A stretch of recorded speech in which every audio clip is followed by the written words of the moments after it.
मैंने डाला है चिली फ्लेक्स। अभी मैं डालूंगी मैगी मसाले। How delicious, like seriously.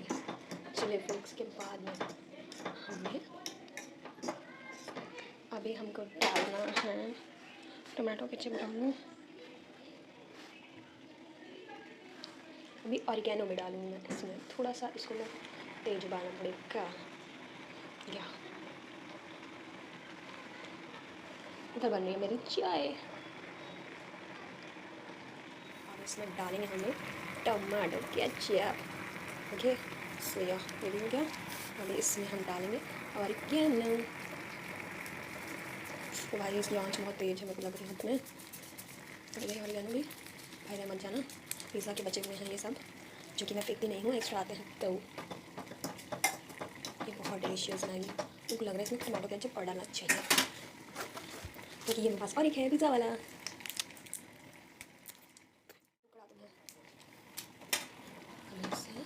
मिला देंगे मिक्स मिक्स मिक्स।